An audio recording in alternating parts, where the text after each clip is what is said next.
Betapa banyak ahlul bidah, baik Jahmiyah maupun Al-Mu'tazilah maupun Al-Asy'ariyah, mereka menolak sifat-sifat Allah. Di antaranya seperti mereka menolak sifat Allah di atas.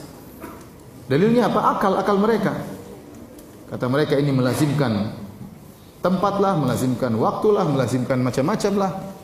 Ya. Padahal terlalu banyak dalil menunjukkan Allah di atas. Banyak sekali dalilnya. Rasulullah SAW ya, berdoa menghadapkan kedua tangan di atas. Kalau Allah di mana-mana ya kita ke bawah juga boleh, ke kiri juga boleh, ke kanan juga boleh. Rasulullah SAW tunjuk Allah di atas. Ya. Waktu Rasulullah SAW Isra Mi'raj, Rasulullah SAW kemana? Ke atas apa ke Bekasi?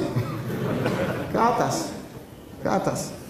Sampai-sampai begitu dekatnya Nabi dengan Allah Subhanahu wa taala, sampai sebagian sahabat menyangka Nabi melihat Allah. Sampai ditanya dalam hadis Abu Dzar, "Ya Rasulullah, hal ra'aita rabbak?" Apa kau melihat Rabbmu? Kata Nabi SAW, "Nurun anna arahu." Ada cahaya yang menghalangi. Bagaimana saya bisa melihat? Itu sudah sangat dekat. Dekat dengan Allah Subhanahu wa taala. Ya. Barang siapa yang mengingkari Allah di atas, dia mengingkari mukjizat Isra dan Mi'raj, kelazimannya. Ya, karena Rasulullah SAW untuk bertemu dengan Allah kemana? Ke atas, tanpa perantara malaikat Jibril, langsung ketemu dengan Allah Subhanahu wa taala. Dan ini keyakinan yang diyakini oleh masyarakat secara umum. Fitrah masyarakat meyakini Allah di atas. Bukankah kita sering dengar kalau ada masalah kata mereka kita serahkan kepada yang di atas? Benar atau tidak? Sering dengar atau tidak? Tanya Allah di mana? Allah di mana-mana. Tapi maksud mereka Allah di mana-mana itu bukan zat Allah, tapi mereka meyakini ilmu Allah di mana-mana. Allah mengetahui apa? Segala-galanya. Tapi waktu mereka berdoa, mereka mengarahkan ke mana? Ke atas. Kalau mereka menghadapi suatu, kata mereka kita serahkan kepada yang di atas. Ini menunjukkan fitrah mereka meyakini Allah berada di atas. Malaikat Jibril turun dari Allah, mendapat wahyu dari Allah, turun kepada Nabi. Turun dari mana? Dari atas. Allah mengatakan tentang Nabi Isa, "Barrafa'ahu Allah ilaih." Kata Allah, "Wa ma qataluhu wa ma salabuhu." Mereka tidak pernah membunuh Nabi Isa, mereka tidak pernah menyalib Nabi Isa. Kata Allah, "Barrafa'ahu Allah ilaih." Tapi Allah angkat Nabi Isa ke Allah. Angkat itu ke mana? Apa ada angkat ke bawah? Terlalu banyak dalilnya, ya. Tanzilul kitab, Al-Qur'an turun dari atas, terlalu banyak. Malaikat naik dari atas turun ke bawah, lapor kepada Allah naik ke atas, amalan-amalan diangkat ke atas, terlalu banyak dalilnya. Ratusan dalil kemudian dibantah dengan otak bahwasanya Allah tidak di atas. Ya. Taib. Mereka yang menolak Allah di atas, dalil mereka apa? Otak, akal. Kita katakan kepada mereka, seandainya kita menjadikan akal sebagai sumber akidah, kita bilang seandainya akal cuma satu, nggak jadi masalah. Semua akal manusia modelnya cuma satu, tidak apa-apa mungkin kita jadikan akal sebagai sumber akidah. Masalahnya akal ukul mutafawita, akal itu bertingkat-tingkat. Akal siapa yang mau dijadikan patokan? Makanya berkata Al-Imam Malik rahimahullahu taala, "Ya laita syi'ri bi ayyi aqlin yuzanul kitabu was sunnah." Sampaikanlah kepada aku dengan akal siapa mau ditimbang Al-Qur'an dan sunnah? Mau pakai akal siapa? Apakah akalnya orang-orang Yunani, Aristoteles dan yang lain-lainnya? Atau akalnya para sahabat radhiyallahu ta'ala anhum ajma'in? Atau akalnya para imam madhab? Atau akalnya ahlul bidah yang muncul belakangan? Akal siapa yang mau dipakai? Oleh karena tatkala mereka menjadikan akal sebagai sumber akidah dan akal bertingkat-tingkat berbeda-beda, akhirnya outputnya juga berbeda-beda. Outputnya juga apa? Berbeda-beda. Lihatlah, kita berbicara tentang Allah di atas berbeda-beda. Orang-orang Jahmiyah mengatakan Allah tidak di atas, tidak di bawah. Tidak di dalam alam, tidak di luar alam. Mereka mengumpulkan dua yang kontradiktif. Kita bilang kalau tidak di atas berarti di mana? Di bawah. Kalau tidak di bawah berarti di mana? Di atas. Kata mereka Allah tidak di atas dan tidak di bawah. Tidak di timur dan tidak di barat. Itu gimana? Kalau tidak di timur berarti di mana? Di barat. Kalau tidak di barat berarti di timur. Allah di mana? Di bawah? Oh enggak, tidak di bawah. Di atas enggak. Terus di mana? Tidak di atas dan tidak di bawah. Ini enggak masuk akal. Allah apakah di alam semesta apa di luar alam semesta? Allah tidak di alam semesta dan juga tidak di luar alam semesta. Terus berarti tidak ada kalau begitu. Apa bedanya Allah dengan tidak ada? Sifatnya tidak ada. Apa sih? Kalau ada sesuatu tidak ada, saya sifati. Tidak ada itu tidak di atas dan tidak di bawah. Benar atau tidak?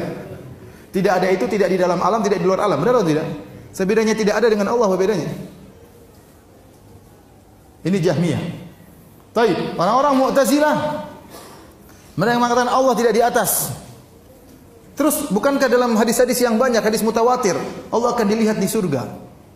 Di antara kelezatan yang paling indah adalah melihat wajah Allah Subhanahu. Kata mereka Allah tidak bisa dilihat. Di surga pun tidak bisa dilihat. Terus hadis-hadisnya dhaif. Mana dhaif? Hadisnya mutawatir. 20 sahabat lebih meriwayatkan. Tapi mereka konsisten. Allah tidak berada di atas dan Allah tidak bisa dilihat di akhirat kelak. Muncul orang-orang Asy'ariyah, pendapatnya lain lagi. Kata mereka Allah tidak di atas, tetapi bisa dilihat di surga. Nah, dilihatnya bagaimana? Ada arah melihat atau tidak? Antum kalau melihat ada arah dilihat enggak? Kalau antum melihat ada arah dilihat atau tidak? Ya berarti Allah ada di suatu arah.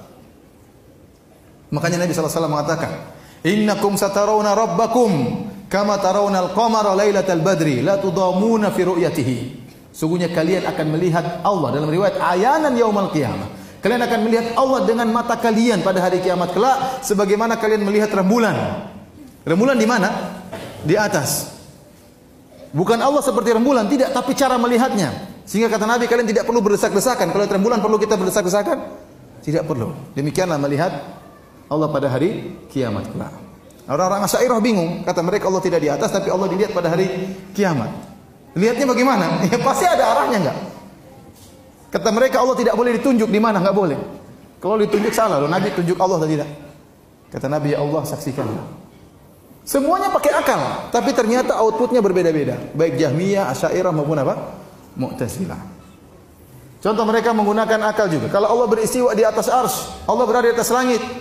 Kata mereka berarti Allah lebih kecil daripada langit, berarti Allah butuh kepada langit. Karena yang di atas lebih kecil daripada yang di bawah dan yang di atas butuh kepada yang di bawah. Ini disampaikan oleh Ar-Razi, tokoh Asy'ariyah. Bantahannya gampang. Tidak semua yang di atas berarti lebih kecil daripada yang di bawah dan tidak semua di atas pasti butuh kepada yang di bawah. Contohnya langit dan bumi. Yang lebih di atas mana? Langit atau bumi?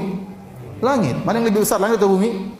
Langit lebih luas. Apakah langit butuh kepada bumi? Jawabannya tidak. Tidak ada tiang.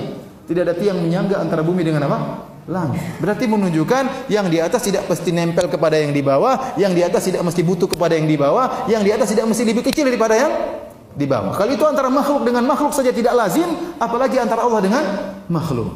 Menggunakan akal. Makanya semua mu'attil, semua penolak sifat pasti musyabbih. Dia pasti membagaimanakan Allah terlebih dahulu, baru kemudian dia tolak sifat tersebut.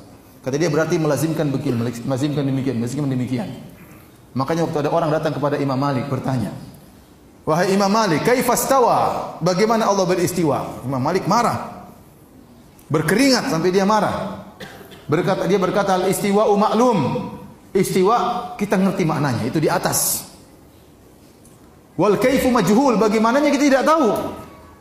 Wasu'alu anhu bid'ah, dan bertanya tentang bagaimananya adalah apa? Bid'ah. Kata Imam Malik, usir orang ini dari pengajianku. Kenapa? Dia bertanya tentang bagaimananya. Nah, anda bagaimana tahu bagaimananya? Kalau anda ingin tahu bagaimananya sifat Allah, anda harus tahu bagaimana zat Allah terlebih dahulu.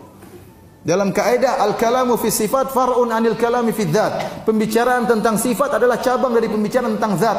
Kalau anda tahu bagaimana zat Allah, baru anda tahu bagaimana sifatnya Allah. Kalau anda tidak tahu bagaimana zatnya Allah, bagaimana anda bisa bayangkan sifatnya Allah? Kalau anda ingin membayangkan tentang Allah di atas arsy, bagaimana bayangannya? Pertama anda harus tahu Allah seperti apa. Zatnya bagaimana? Terus kedua anda harus tahu arsy seperti apa. Baru anda bisa bayangkan Allah di atas arsy. Kalau anda arsy saja anda tidak tahu, Allah pun anda tidak tahu, terus gimana anda bayangkan? Beriman saja kepada ayat-ayat Al-Quran. Ar-Rahmanu 'alal 'arsy istawa. Allah beristiwa di atas arsy. Sudah selesai. Itulah pemahaman para sahabat. Jangan kita gunakan akal kita kemudian menolak apa? Hadis-hadis dan ayat-ayat. Hati-hati. Ya. Tatkala kita berpegang kepada akal, akhirnya macam-macam akhirnya penafsiran karena akal berbeda-beda. Ya, karena akal berbeda-beda.